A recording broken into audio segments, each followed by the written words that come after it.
এইমাত্র গরুর জন্য খড় কাটা কমপ্লিট। 2-3 দিনের জন্য এখন টেনশন দূর। গরমটা অতিরিক্ত, তাই পুরো শরীর ঘেমে গেছে।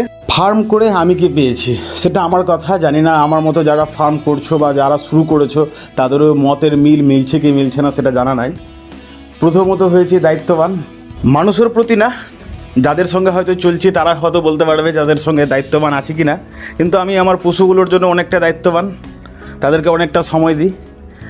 আজ যেমন আমি দাঁড়িয়ে নিজের জামা কাপড় খুঁজে পাই না, কিন্তু আমার ফার্ম থেকে যখনই কোনো গরু বা ছাগল যখন হারিয়ে যায় বা রুসি ছিঁড়ে দূরে পালিয়ে যায় তখন তাদেরকে খুঁজে আনতে হয়।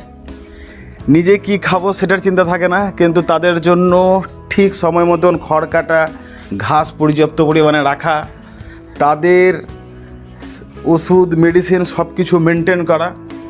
নিজে কোথায় থাকবো সেটার কোনো টেনশন নাই, কিন্তু তারা যে ঘরে থাকছে সেই ঘরটা যেন পরিষ্কার থাকে, কোনো দুর্গন্ধ যেন না থাকে, কোনো ভিয়া যেন না থাকে। তারা যে খাবারটাতে খাবার খাবে, আমি যেমন নিজে এখন খাবারে খেয়ে থালা ধুই না, আজও ধুই না, কিন্তু তারা যে নাদে খায় সে নাদটাকে পুরো পরিষ্কার করে রাখতে হয় যেন কোনো জীবাণু না থাকে, পরিষ্কার থাকে, সকাল বিকাল যেন একদম পরিষ্কার থাকে, সেই দিকটা চিন্তা ভাবনা করা। তাদের যেন মুখের রুচি যেন না হারায়, তাই জন্য তাদেরকে প্রতিনিয়ত ভিটামিন থেকে শুরু করে ছোয়া গুড় থেকে আটা ভুট্টা A to Z প্রতিনিয়ত দেওয়া।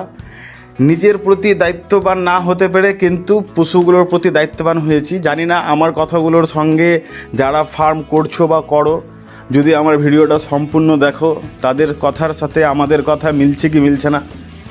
তো ফার্ম করে নিজেকে পরিবর্তন করতে পেরেছি, কারোর জন্য পরিবর্তন হয়নি, কিন্তু আমার এই পশুগুলোর জন্য আমাকে পরিবর্তন করতে হয়েছে।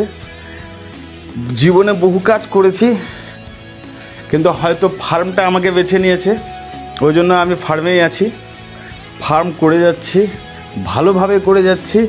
আজ আমি সুস্থ, আমার ফার্মের পশু সুস্থ, এর থেকে ভালো কিছু আর পাওয়ার থাকে না বা চাওয়ারও থাকে না। এটুকুই আমার কথা।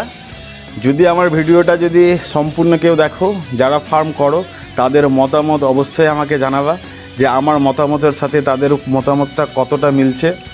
কারণ কারো ভালো কথা শোনার পরে যখন তার কথাটা যখন মেনে নাও না, তখন কি হয়, নিজে নিজে থেকে একটা দুশ্মনের মুখে চলে যায়। ব্যাপারটা হয়ে গেছে ওরকম। আমাকে বহু কেউ বুঝিয়েছে কি এইসব ফার্ম করছিস, বাদ দে, নিজের একটা কোনো ব্যবসা কর, আলাদা ব্যবসা কর, কিন্তু সেগুলোকে আমি কোনো তোয়াক্কা না দিয়ে, কোনো কথা না শুনে নিজের মতন করে ফার্ম করে যাচ্ছি, চালিয়ে যাচ্ছি। আমার মনে হয় এর থেকে ভালো কিছু হয় না, আমার মনে হয় এর থেকে খারাপও কিছু হয় না।